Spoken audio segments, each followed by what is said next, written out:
अस्सलामुअलैकुम, मेरा नाम वसीम है। आइए हम आज की वीडियो को आगाज़ करते हैं। की खातून जिसको डॉक्टर्स जवाब दे चुके थे और वो बस अपनी जिंदगी के दिन गिन रही थी, मगर 2 साल के बाद उसके साथ एक ऐसा मौजज़ा पेश आया जिसने पूरी दुनिया को हिला कर रख दिया। इस औरत के बच्चे ने पैदा होते ही जो बोलना शुरू किया तो जो कुछ बोला वो सुनकर डॉक्टर भी सजदे में गिर गए। आप भी देखकर अल्लाह अकबर पुकार उठेंगे। दोस्तों, इस खातून के साथ क्या मौजज़ा पेश आया ये जानने के लिए आपको हमारे साथ वीडियो में आखिर तक जुड़े रहना होगा। और आगे बढ़ने से पहले कंफर्म जरूर कर लीजिएगा कि आपने हमारा चैनल मौजज़ा टीवी ऑफिशियल सब्सक्राइब कर रखा है। नहीं किया तो फौरी सब्सक्राइब करते हुए बेल आइकन को क्लिक कर दीजिएगा ताकि हमारी आने वाली मजीद वीडियोस का नोटिफिकेशन बर वक्त आपको मौसूल होता रहे। तो आइए आगाज करते हैं आज की वीडियो का। प्यारे दोस्तों, इस वाक़े को सुनाने से पहले हम आपको बताते हैं कि आज तक दुनिया में कितने शीरखार बच्चों ने माँ की गोद में ही कलाम किया। हजरत अबू हुरैरा रज़ियल्लाहु ताला अन्हु बयान फरमाते हैं कि हुजूर पाक सल्लल्लाहु अलैहि वसल्लम ने फरमाया,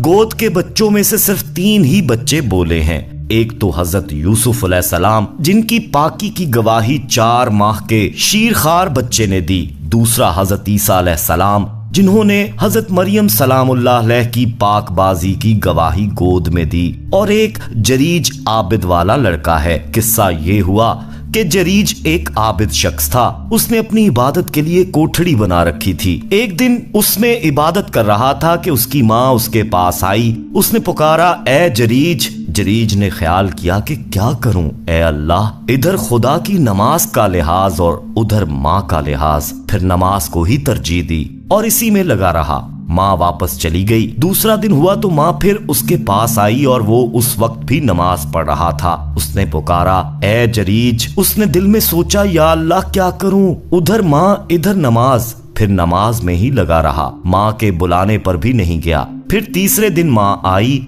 और उसने पुकारा, ए जरीज। उसने दिल में सोचा, ए अल्लाह, उधर माँ इधर नमाज, क्या करूं। फिर भी नमाज ही की तरफ मतवज्जो रह गया। बस माँ ने झुंझलाकर बद्दुआ की कि अल्लाह इसको उस वक्त तक मौत ना आए जब तक इसको पहले किसी फहाशा औरत से पाला ना पड़े। इसके बाद बनी इसराइल में जरीज की इबादत और जाहिद का शोहरा उड़ने लगा। एक बदकार औरत थी जिसका हुस्नो जमाल जरबुल मिसल था। उसने बनी इसराइल से कहा कि अगर तुम कहो तो मैं जाकर इसे लुभाऊं। ये कहकर वो एक दिन उसके पास आई। जरीज ने उसकी तरफ नजर तक ना उठाई। वो फहाशा औरत जज्बा इंतकाम में भर गई और एक गडरिये के पास गई जो उसी इबादत खाने में सोया करता था और उस गडरिये को अपने ऊपर काबू दे दिया और उसके साथ मुंह काला किया। उससे हमल ठहर गया। जब उसने बच्चा जना तो उसने जरीज से इंतकाम लेने के लिए मशहूर किया कि ये लड़का जरीज से हुआ है। बस ये सुनना था दोस्तों के लोग जरीज पर टूट पड़े, उसको इबादत खाने से नीचे घसीट लाए, उसका इबादत खाना ढा दिया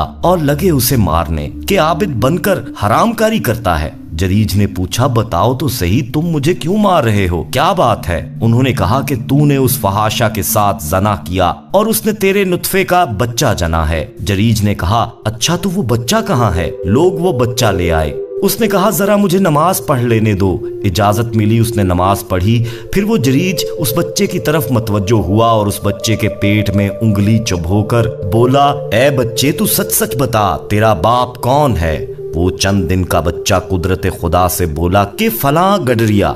ये करामत देखकर दोस्तों अब वही लोग जरीज के हाथ पांव चूमने लगे और उसे मुतबरक बनाकर छूने लगे। कहने लगे, अब हम तुम्हारा इबादत खाना सोने का बना देते हैं। उसने कहा, नहीं, ये सब रहने दो, जैसा वो मिट्टी का पहले था वैसा बना दो। तो लोगों ने उसे वैसा ही बना दिया। बुखारी और मुस्लिम जिल्द नंबर 4 सफा नंबर 355। प्यारे दोस्तों, आइए अब हम आपको हाल ही में पेश होने वाला मौजज़ा सुनाते हैं जिसका हमने आगाज में आपसे जिक्र किया। हुआ कुछ यूं कि अमेरिका न्यूयॉर्क में रिहाइश पजीर एक 26 साल शादीशुदा खातून कैथोलिक ईसाई फैमिली से ताल्लुक रखती थी। वो अचानक रहम के कैंसर में मुब्तला हो गई। डॉक्टर्स की मुश्तमिल टीम ने उसे बताया कि वो सिर्फ 3 या 4 साल तक ही जिंदा रह पाएगी।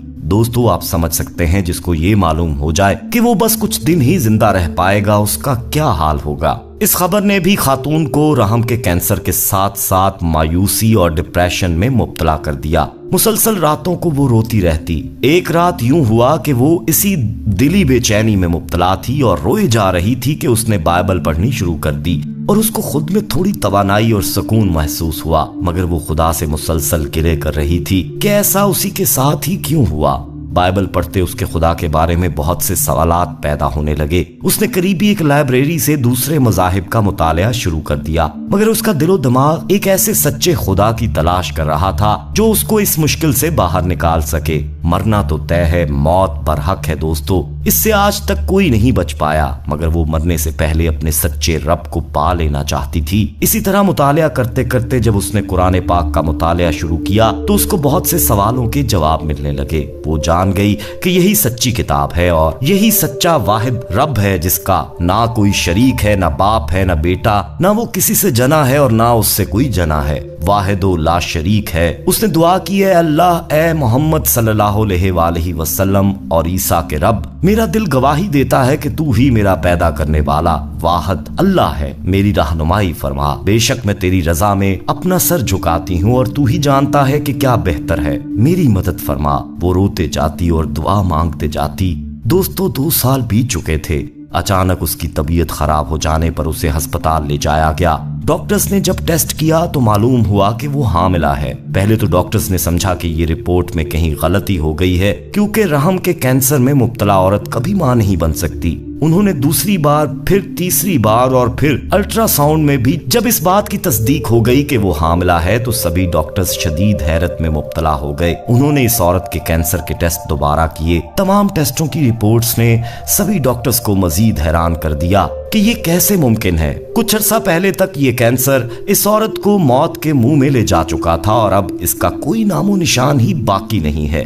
ये दर हकीकत सभी के लिए किसी मौतज़े से कम नहीं था, मगर वो औरत जानती थी कि ऐसा क्यों कर मुमकिन हुआ है। उसने ये बात दोस्तों जब अपने शौहर को बताई कि ये सिर्फ अल्लाह से मदद का नतीजा है, तो उसने उसकी बात मानने से इनकार किया और कहा कि खबरदार अगर तुमने मुसलमान होने का सोचा भी। जिस पर वो खामोश हो गई और अल्लाह से दुआ फरमाई कि मेरे अल्लाह, जैसे मुझे तूने रहनुमाई दी है इसी तरह मेरे शौहर को भी सीधा रास्ता दिखा। साथियों फिर हुआ कुछ यूं कि बच्चे की पैदाइश जब हुई और जिस लम्हे उसका शौहर उसके पास था तो वो बच्चा अचानक बोलने लगा। जी आज की वीडियो हमने पूरी वॉच की है। मुझे तो बहुत मज़ा आया इस वीडियो को देख के, और आपने भी बताना है कि आपको ये स्टोरी कैसी लगी हमारी आज की। और इसके अंदर देखें नॉलेज और जो इन्फॉर्मेशन है वो कैसे कलेक्ट की जाती है और किस तरीके से उनको एक स्टोरी की फॉर्म में पूरी की पूरी को पेश किया जाता है, और बड़ी मेहनत की जाती है। फिर उसको बनाना, उसको विजुअल्स तैयार करना, पिक्चर्स को एनिमेट करना, और इसको बड़ी मेहनत करनी पड़ती है। और फिर उस स्टोरी के बारे में पूरे का पूरा पहले नॉलेज इकट्ठा करना, फिर उसको बयान करना। और वाकई जो क्रिएटर होता है वो तो वाकई ही प्लस पॉइंट का हकदार होता है, और उसको देना भी चाहिए। उसका ओरिजिनल लिंक भी मैंने नीचे दिया है। और आपने इस वीडियो को ज़्यादा से ज़्यादा लाइक करना है, शेयर करना है और हमारे चैनल को सब्सक्राइब करना है, ताकि हर नई आने वाली वीडियोस आप